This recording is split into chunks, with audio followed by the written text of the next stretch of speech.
up to 90% of Black women will deal with fibroids by age 50. Wow. Yes. Wow. Yeah. And the truth is, the more and more you talk to people, you realize it's more like 100, because the truth is it's so prevalent. Okay.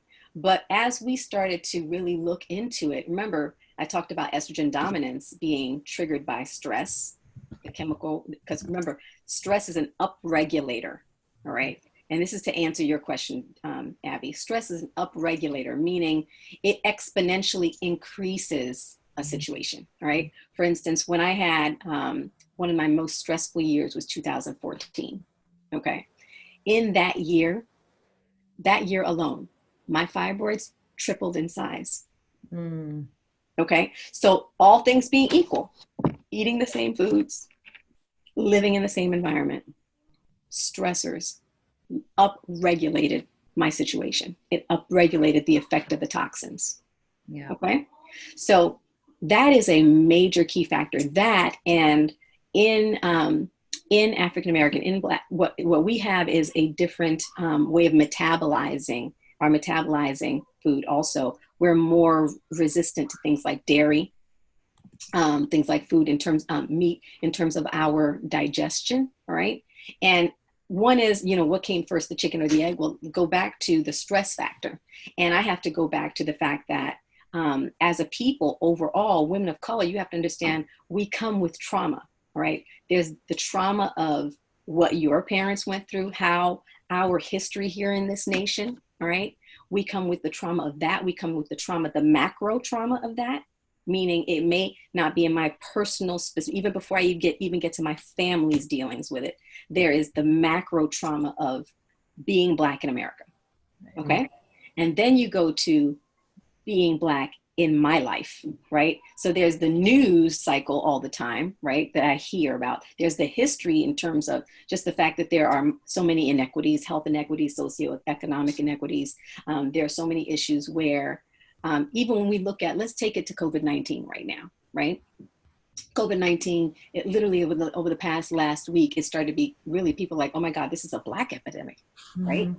This is not just an epidemic, but this is a pandemic that is disproportionately affecting Black people. Okay. Right. Why is that? Well, it's a pandemic on top of a pandemic, because Black people are disproportionately affected by the things that make us vulnerable to COVID-19, such as diabetes, asthma, heart, hypertension, obesity, high cholesterol. Those things make you more vulnerable. You're higher risk factors to a respiratory condition such as COVID-19. So if we are disproportionately affected by those risk factors, we're going to be the higher, have higher impact in terms of those who are dying from that disease, right? So go back to why. So I have to go back to that trauma. What differentiates us is the fact that we're carrying that trauma. We're carrying that trauma in the microaggressions, the fact that, there's something called the Crown Act right now. There are how many women who have been told, you can't be professional with your hair natural like this. Mm-hmm. I can't even go to my work environment as a professional. It's hair, you have to straighten it. Anchors will talk about in TV all the time. You're saying, wait, like that there's a demand, you cannot wear your hair the way you choose? Oh, have you not heard? There's so many stories of, recently, last year, there was a teenage boy who was told he had to. I remember he was cut his, I saw that, the cornrows, right. There's actually, Dove partnered with I forgot who the legislators are, but they launched something called the Crown Act that is anti-discrimination against natural hair, because it is so prevalent that you were being told, literally, it inhibits your career progression, that I'm not professional because my hair isn't like a white woman's hair. Yeah. That's a problem, right? That's just one strand. That's one strand of what it is being Black in America. Now understand, that is, even if you're not dealing with it, thinking about it all the time, this is what I call the operating system of your life. Okay. Meaning it is in the background of, there's a reason, I'm sure you've heard of P&G launch this thing called about the talk, where we have to say, listen to our Black children. If you get stopped by the police, this is how you have to do. If you go here, this is why. You don't ever have to think about that as a person who's non-white. non-Black, excuse me, because it was never your reality. You understand what I'm saying? So being that we bring trauma that now upregulates any toxicity in our lifestyles. Any meaning, okay, the toxic foods are going to affect me differently than they affect you, right? The foods that may affect my digestive system are going to affect you differently. Right. And that is literally, when you look at how the differentiating factor, that when I see it, it's a trace. It's a trace as to why we're disproportionately affected by things that cause inflammation, right? These inflammatory conditions. And that's why one of the biggest things we work with in our, we really promote a lifestyle of change, a lifestyle of healing. A lifestyle of healing means it's what I think about. It's my boundaries, right? Being able to say, no, I have value, whether or not you see it, right? And I don't have to say yes to you. One of the things, I was doing an interview for my podcast this weekend, and she said, Coach Jessie, one of the biggest things I learned is that saying no to you doesn't make me bad. It may make you sad, but it doesn't make me bad. And I sometimes have to say no to you so I can say yes to me. Because as Black women, we carry this need to be super women. There's this thing that you're just supposed to be able to handle it all.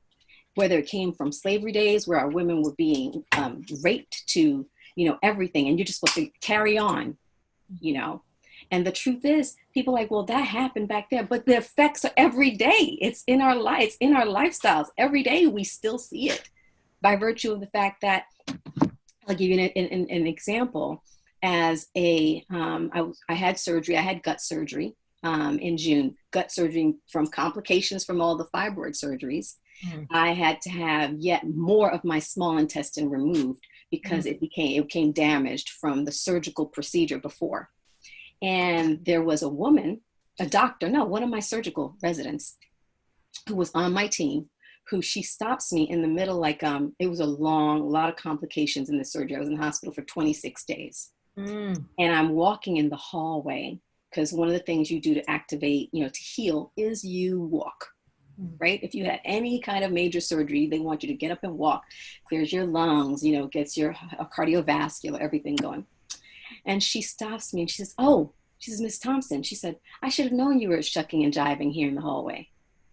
I was so startled by her saying shucking and jiving. I was like, this is a young woman. She's blonde. She's about 30 something, right? Blue eyes. And she says shucking and jiving. I for a minute, in my head, I had to have a conversation. Like, how am I going to respond? And drugs, my like, right. Am I going to take medication? Right. How am I going to respond to this? Am I going to just go off, or am I going to use this as a teachable? You're going to bitch slap her. Right. Am I going to be, thank you, Ricky. Or am I going to have as a teachable moment? Right.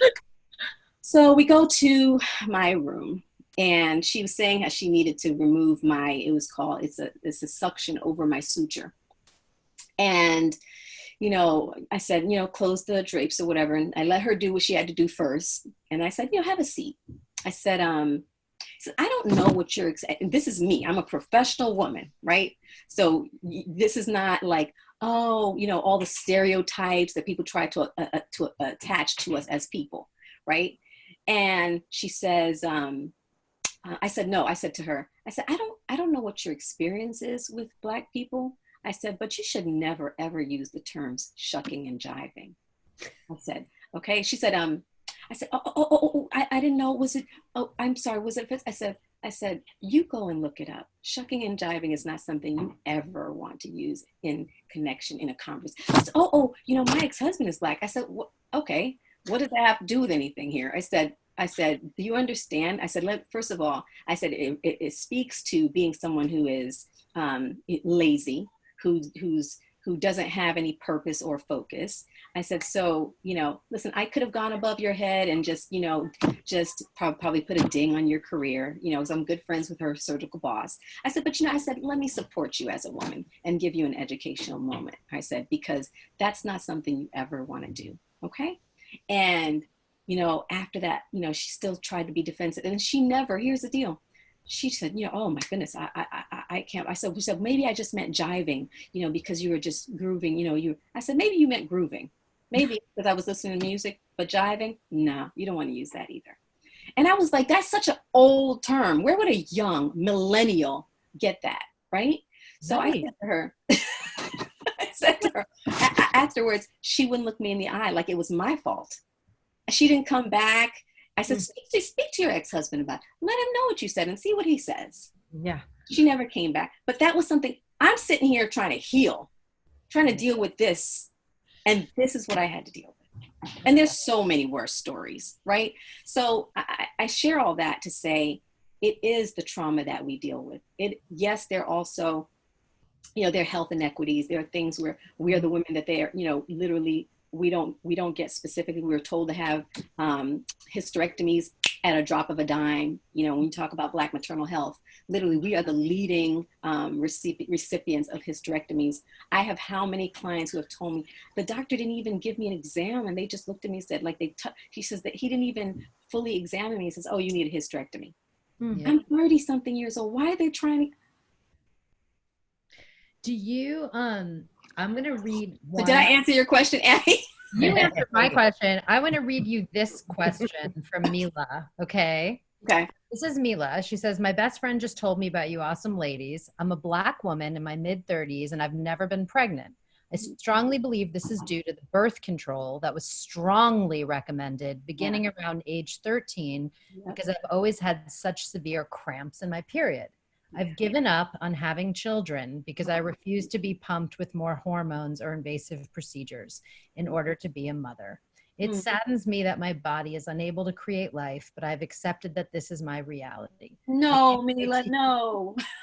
I can't wait to hear what you all have to contribute on this topic. So I'm sure you must hear this story every day in your practice. Let me tell you, Abby, that is a constant story, right? Literally. And the thing about it is nobody is educating. And that's why we're so passionate. I feel like I'm on a soapbox all the time because I'm like, no, baby, that is not true. I can tell you, we just did a miracle baby story just this week in terms of podcast work. Because I was like, all the time women are having their babies, but they need to heal your womb. You need to heal your womb and you need to restore the balance of your body. And the foods that you eat all contributes to it. Your stressors contribute to it. And when you reverse that, you will be astounded at what your body can do. Don't give up. You're only 30 something. We have a free MP3 that teaches you about estrogen dominance. Please download it before you give up. All right. And it's at thedetoxnow.com. It just says, and there's a free food list with the foods that are literally electric that help to restore your balance right at thedetoxnow.com.